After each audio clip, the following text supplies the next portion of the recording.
Hi friends, ಎಲ್ರಿಗೂ ನಮಸ್ಕಾರ. Welcome to my YouTube channel Ammu tasty trials. ನಾನಿವತ್ತು ಸ್ಪೆಷಲ್ ವೆಜಿಟೇಬಲ್ ಫ್ರೈಡ್ ರೈಸ್ನ ಟ್ರೈ ಮಾಡಿದ್ದೆ.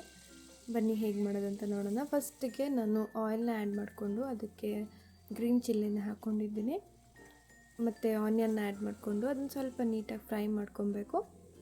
ಅದು ಫ್ರೈ ಆದಮೇಲೆ ಅದಕ್ಕೆ ಜಿಂಜರ್ ಗಾರ್ಲಿಕ್ ಪೇಸ್ಟ್ನ ಆ್ಯಡ್ ಮಾಡ್ಕೊಂಡಿದ್ದೀನಿ. ಇದನ್ನು ಸ್ವಲ್ಪ ಹಸಿ ವಾಸನೆ ಹೋಗೋವರೆಗೂ ಅದನ್ನು ಸ್ವಲ್ಪ ಫ್ರೈ ಮಾಡ್ಕೊಂಡಿದ್ದೀನಿ. ಅದಾದಮೇಲೆ ಅದಕ್ಕೆ ಕ್ಯಾಪ್ಸಿಕಮ್ನ ಆ್ಯಡ್ ಮಾಡ್ಕೊಂಡಿದ್ದೀನಿ. ಕ್ಯಾಪ್ಸಿಕಮ್ನ ಈ ಆನಿಯನ್ ಜೊತೆಗೆ ಆ್ಯಡ್ ಮಾಡಿಕೊಂಡ್ರೆ ಬೆಸ್ಟು. ಅದು ಸ್ವಲ್ಪ ಮೆತ್ತಗೆ ಚೆನ್ನಾಗಿ ಫ್ರೈ ಆಗುತ್ತೆ. ಸೊ ಅದಾದಮೇಲೆ ಬಟಾಣಿನ ಹಾಕ್ಕೊಂಡಿದ್ದೀನಿ ಮತ್ತು ಬೀನ್ಸ್ನ ಆ್ಯಡ್ ಮಾಡ್ಕೊಂಡಿದ್ದೀನಿ ಮತ್ತು ಕ್ಯಾರೆಟ್ ಇಷ್ಟನ್ನು ಆ್ಯಡ್ ಮಾಡಿಕೊಂಡು ನೀಟಾಗಿ ಫ್ರೈ ಮಾಡ್ಕೊತೀನಿ. ಸ್ವಲ್ಪ ಸಾಲ್ಟ್ನ ಆ್ಯಡ್ ಮಾಡಿಕೊಂಡು ಅದನ್ನು ಚೆನ್ನಾಗಿ ಫ್ರೈ ಮಾಡ್ಕೊಬೇಕು. ಮತ್ತು ನಾನು ಬ್ರಾಕೊಲಿನ ಮುಂಚೆನೇ ಸ್ವಲ್ಪ ಬೇಯಿಸಿ ಇಟ್ಕೊಂಡಿದ್ದೆ, ಸ್ಟೀಮಲ್ಲಿ ಹಾಗೆ ಕುಕ್ ಮಾಡಿ ಇಟ್ಕೊಂಡಿದ್ದೆ. ಅದನ್ನು ಆ್ಯಡ್ ಮಾಡ್ಕೊಂಡಿದ್ದೀನಿ ಮತ್ತು ಪೆಪ್ಪರ್ನ ಆ್ಯಡ್ ಮಾಡಿದ್ದೀನಿ ಮತ್ತು ಸ್ವಲ್ಪ ಗರಂ ಮಸಾಲ ಹಾಕ್ಕೊಂಡು ಅದನ್ನು ಚೆನ್ನಾಗಿ ಫ್ರೈ ಮಾಡಬೇಕು.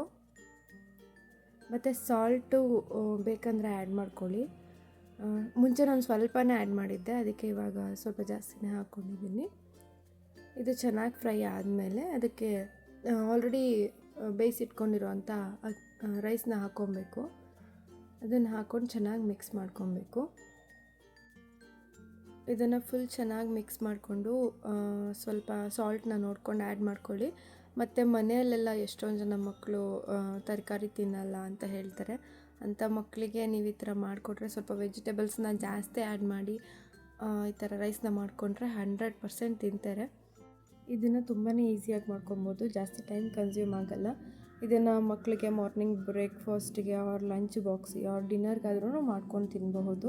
ತುಂಬಾ ಚೆನ್ನಾಗಿರುತ್ತೆ. ಎಲ್ಲರೂ ಟ್ರೈ ಮಾಡಿ ಹೇಗಿತ್ತು ಅಂತ ಕಮೆಂಟ್ ಮಾಡಿ. ಮತ್ತು ಲಾಸ್ಟಲ್ಲಿ ಕೊತ್ತಂಬರಿ ಸೊಪ್ಪನ್ನ ಆ್ಯಡ್ ಮಾಡ್ಕೊಬೇಕು. ಅದನ್ನು ಆ್ಯಡ್ ಮಾಡ್ಕೊಂಡು ಚೆನ್ನಾಗಿ ಮಿಕ್ಸ್ ಮಾಡ್ಕೊಳ್ಳಿ. ಸೊ ನಾವು ರೆಡಿ ಟು ಈಟ್. ನನ್ನ ಹಸ್ಬೆಂಡ್ಗಂತೂ ತುಂಬ ಇಷ್ಟ ಆಯಿತು ಈ ರೆಸಿಪಿ.